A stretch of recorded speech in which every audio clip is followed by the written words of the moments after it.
Alright, hello. It's been a little while since I've done a quick YouTube video. Got a little bit of an unboxing for you. I was talking to Dave Instimus of the Wargaming Company, and he put a pre-order for Austrian Hussars and Austrian Grenadiers, and also French Hussars. I did those pre-orders, and he was kind enough to send me those pre-orders since I wasn't going to be able to make it out to Historicon. So I figured do a quick unboxing, see what we got. Quick look inside the box. Got our swag sticker.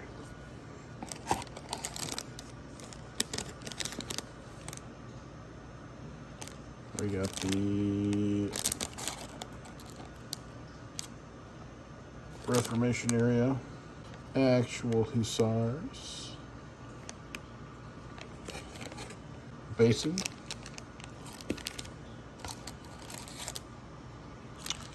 Formation Commander and Directive Dice and Status Die. Cube, I should say the cubes. Unit card for the dashboards. These are glorious. Alright, the box comes with 6 stands worth of miniatures. I'm painting out of the 1809 scenario book. And I'm not going to paint the whole box at one time. What I've been doing is I've been painting it unit by unit. Kind of helps break things up a little bit.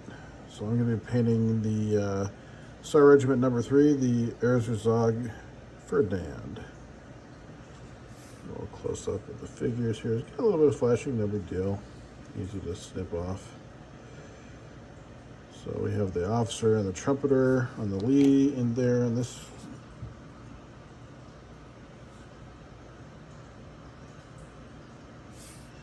And then 2 troopers. And Austrian Hussars during this period did not carry flags, so there is no flag bearer or guidon figure. All right, snipped them off the sprues and cleaned up all the flashing and stuff that was left on there from the casting process. That all took maybe all of 15 to 20 minutes just to do all of these figures. It really isn't a lot. It's mostly nubs at the top of the plume and under the tail, and then also smoothing down the bottom of the base so it lays flush. That's that. Next we'll stick them to the popsicle sticks. Alright, then we get them all stuck to craft sticks or popsicle sticks or tongue depressors, whatever you want to call them. I use blue tack. I've had the best luck with that, and holds them onto the sticks pretty well. Now we're ready to paint. Alright, the next step is to prime the figures. I like to prime my 10mm and smaller figures in black. Specifically, I use the Vallejo Surface Primer Black. We'll just let that dry for a little bit, then we'll come back for the next step. Alright, next order of business is doing a quick dry brush of gray to help pop out the details. So just use a nice soft fluffy brush, not a stiff bristle brush. And then German gray. Might switch to a lighter color, maybe. It does bring out, but it might be a little too subtle. And really you're doing that to help with the painting process, to help pick out the details. So it's going to get covered, but it's sometimes too light of a gray is too drastic and it doesn't do quite as good a job. On to the painting the bases. Alright, did the base. This is just a slop job. Paint up on the base. It helps with the basing laters because it's the color that I use for the base and the basing material. It's Craft Smart Espresso from Michaels. Alright, next we painted the horses, their base coat, got the banes, tails, and body. And using German camo black brown. Alright, Alright, now we've done the horse flush step, doing German camo pale brown. Next step with the horses is painting the face blazing and the socks. I use Vallejo Ivory for that, and I made myself up a little chart a number of years ago, basically just to randomize what they get. So, because that's something I can't do on the fly, I have to use the dye pool. All right, I did after doing the socks, I did a quick wash on the horses to kind of help knock it down, smooth things out, especially with the different shading levels. It's 10 millimeter. I use Strong Tone, Army Painter's Strong Tone. All right, next I have painted the red. Got some red trim, the items, just using Vallejo flat red. All right, got the uniform painted.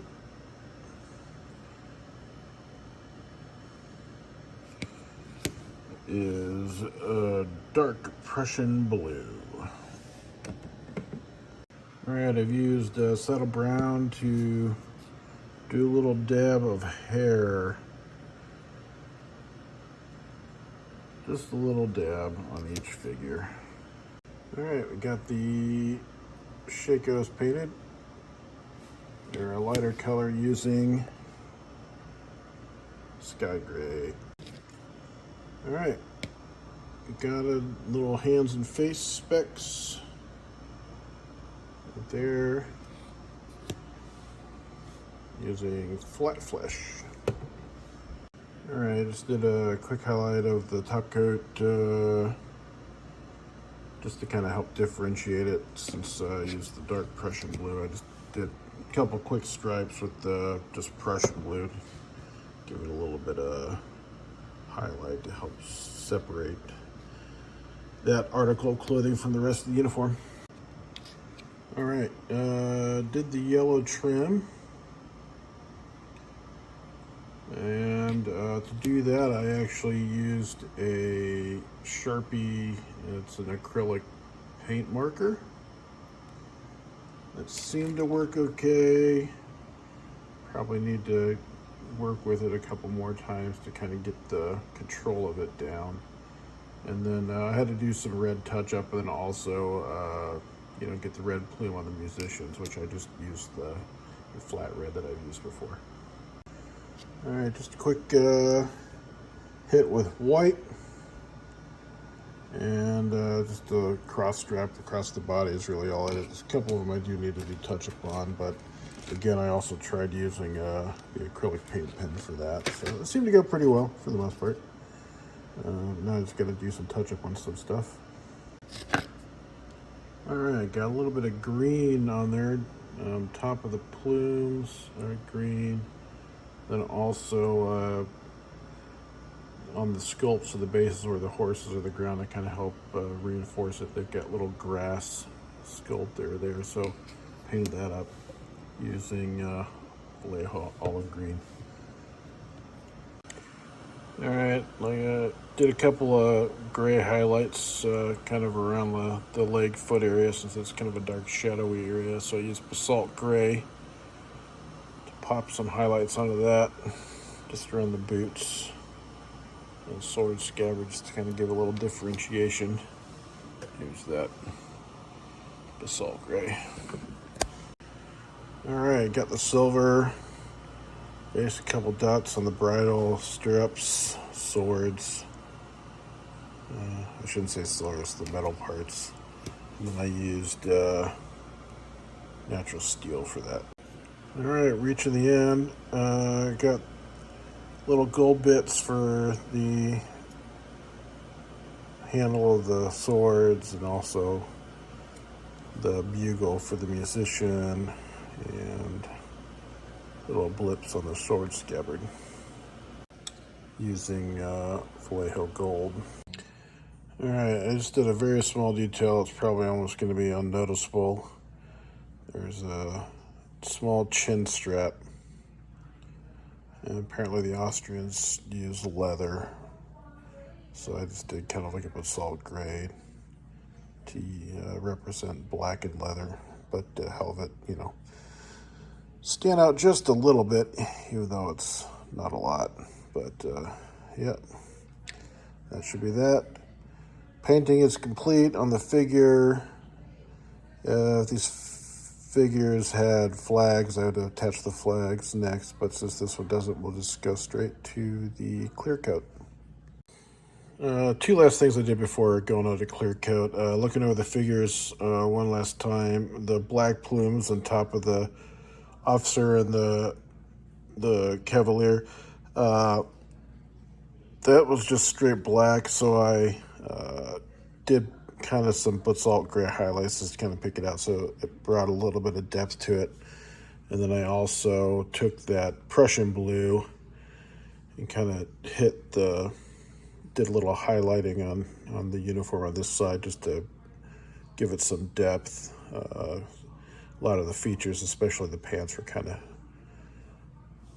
getting lost in the figure. So one last overview for touch-up, and then off to the clear coat. All right, after the clear coat, got it set up based onto the bases, and also put some white ground material on. I've been using the Vallejo ground texture. This is the white, obviously, because it's white. I used to use the ground texture that it dried clearish. It kind of came as a gray, but it dried semi-clearish. I do prefer that stuff, but this also works just as well.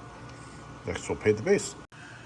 All right, painted the base using that same Smart Espresso brown that I used to paint the base on the miniatures. Let that dry for a couple hours, and then we'll do the flocking, and we should be pretty much close to done. All right, flocking is complete. Just use a little white glue, and then make sure the bases are hidden, and then dabbed on the rest of the base to kind of give that nice patchy grass look. It tends to look pretty good. I use the Army Painter grass green flocking.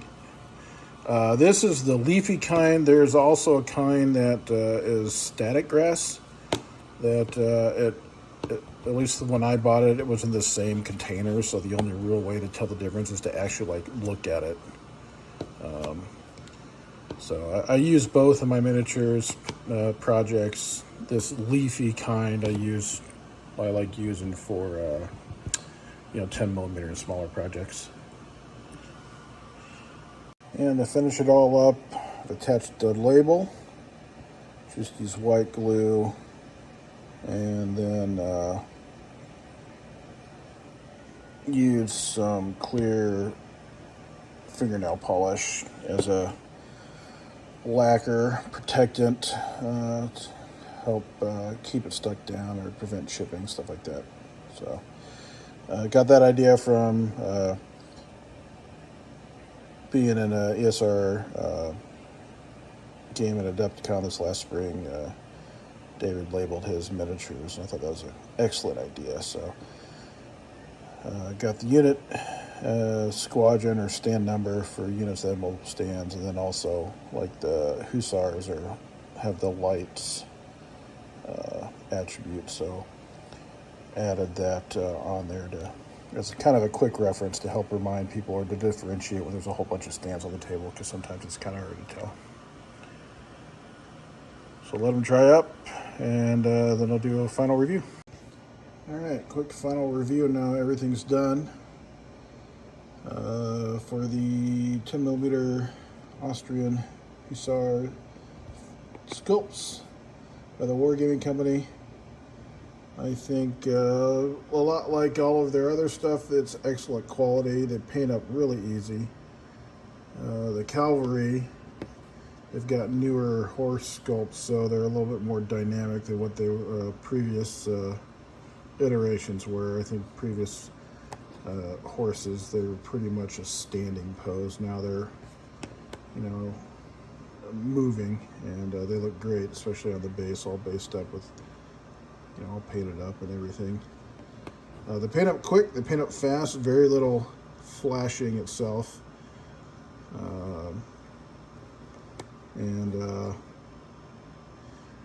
Yeah, these things are great. I've got enough to basically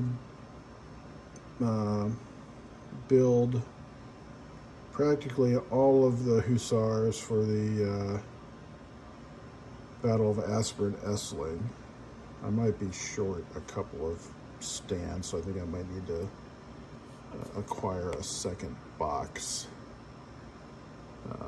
But I'm also going with full book regiment sizes, as opposed to like what the campaign guides have listed available for the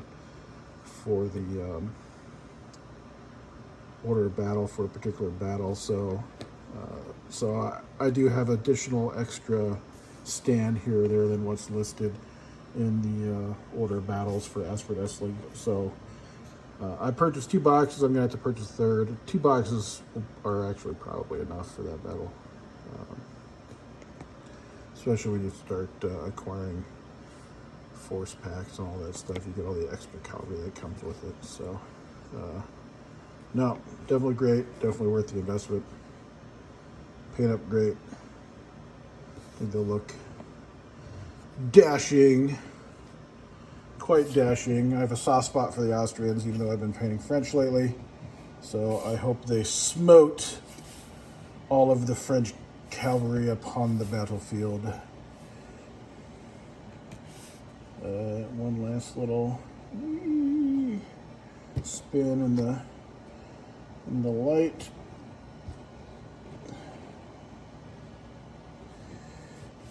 And yeah, I did a couple extra steps, I think, that I have been for previous miniatures that I've painted. Part of the problem was, or not problem, but issue was the, I'm doing the number 3 there, Erzherzog Ferdinand Regiment, which